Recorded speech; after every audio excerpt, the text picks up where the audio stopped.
Hi, Tom from bkmnutrition.com, and today I want to talk about compounding, or also another word to describe would be consistency. Now, I in my practice teach that it's not one thing that gets you results, it's a combination of things, and to do all those things and stack them all together is what gives you the results. Now, why this may sound logical, most people don't do it. Most people focus on one thing, as in doing lots of cardio, or just going to the gym and lifting weights, or they just restrict a load of food so that they create a calorie deficit and lose weight.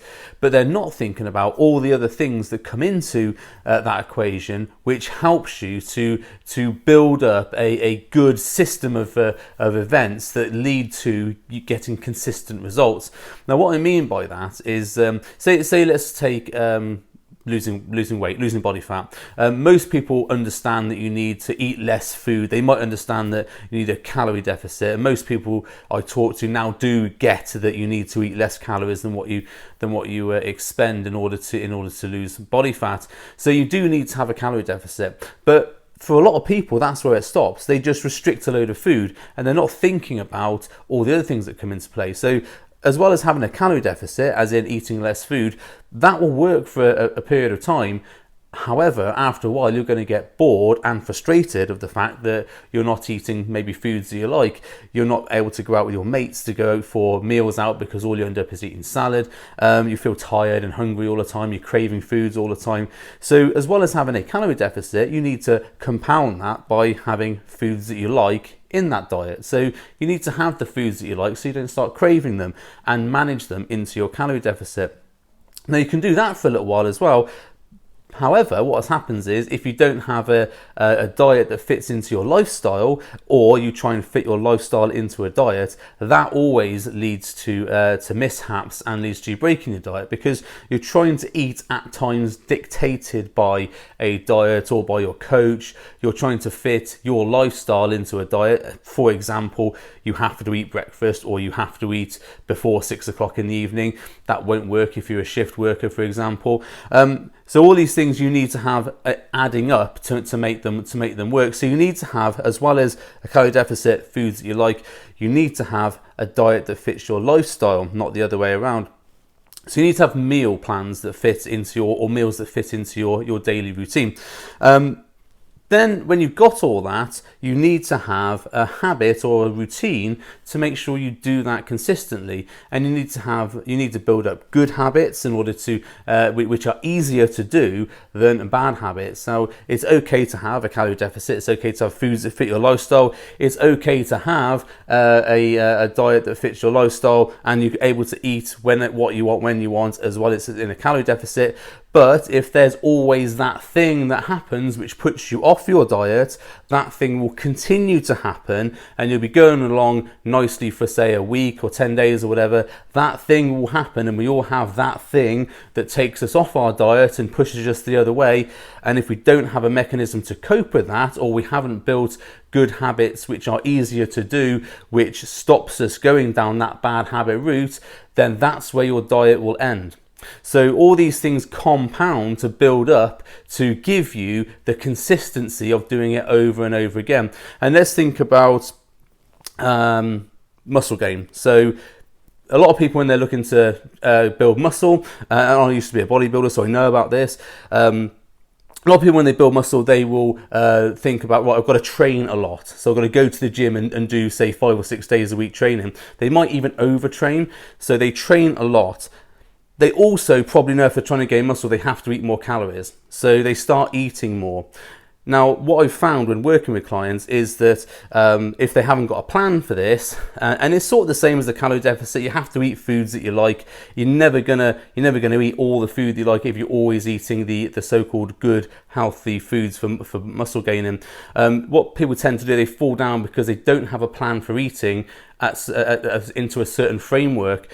And they can't eat the food that they need, because it all sounds nice, eating loads of food to gain muscle, but actually it's very difficult to consistently eat the food that's required to give you the muscle gains that you want. And you can train all the hours in the world. If you're not feeding that training with appropriate nutrition and protein at the right times, you're not going to get the the gains that you want. So then you need to have firstly a calorie surplus or a slight surplus to gain muscle optimally. You need to have foods that you like, because it's okay to eat some chicken and rice for a couple of days. You're going to get tired of that really quickly. So you need to be eating those bulking foods that you really like.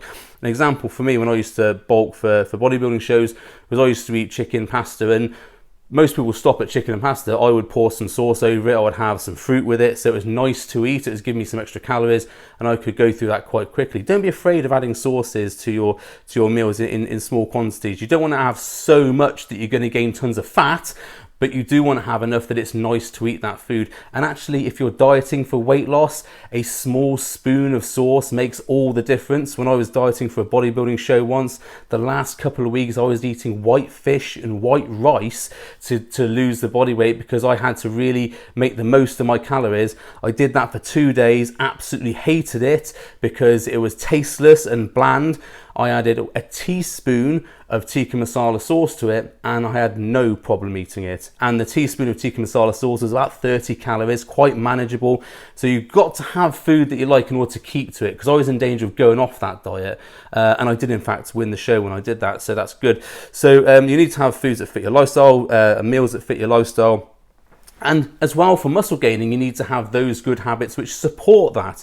So if you're looking to gain muscle consistently, you've got to have things like consistent rest, because you have to sleep and you have to grow. You have to have a system for getting your protein in, because it's very important to have protein every 2 to 3 hours in order to build optimal muscle. And you need to have the appropriate carbohydrates and certain good fats as well. So you need to develop good habits to get all these things in. It's not just a question of eating cakes for the calories, like I see some people doing, and all they get is fat. They don't actually build any muscle. What you do is you'll see people gaining in the off season and saying they're gaining all this weight, and then when they diet, they drop all that weight off again, and they think it's a great thing they're gaining 20 kilos, okay, let's keep it real, 10 kilos in the off season, and then when they start dieting, oh, I've lost 9 kilos in 2 weeks. Yes, because you've just gained fat, but they think it's a great thing because they've lost 9 kilos in 2 weeks. Okay, so you just wasted all that time. So you need to make sure you have these processes that you can do it consistently over and over again. And it's the compounding effect of having all those things in place: the food, the training, the exercise, the lifestyle, the diet that fits your lifestyle, and doing it over and over again. That is the consistency, and it's the compound effect of all those things that get you the results you want. It's never going to be fat loss in 2 weeks. Fat loss takes a long time to actually see a result in. It's always going to be other things. Weight loss, which there's another video I talk about the difference between weight loss and fat loss, which I'll put up at the end. You know, you have to have those things in place to see consistent results. And it's the same with muscle building. You can gain weight very quickly doing a high calorie diet, but that weight is not going to be muscle until a few weeks down the line or a few months down the line, when you've consistently created a system where you're taxing the muscle to failure and you're growing. So all these things have to be done over and over and over again. And I see so many people in the weight loss and also the muscle gaining camps thinking it's great that they've lost all this weight in 2 weeks or gained all this weight in 2 weeks, and they think they're on the right path, and then they come unstuck because they haven't got those habits in place to make sure those effects compound and give them consistency. And the consistency is where the people who get the results see the results for the long term. And when you've done all of that, you also need to have a system for analyzing your progress, analyzing its effectiveness, and then deciding what you're going to do. Because if your weight is changing, you're going to need maybe less calories or more calories as you go along. And this will be determined by if you are monitoring your lifts in the gym, your weight, your recovery from exercise, how many steps you're doing in the day. All these things matter to both weight loss and muscle gain, or fat loss and muscle gain, I should say.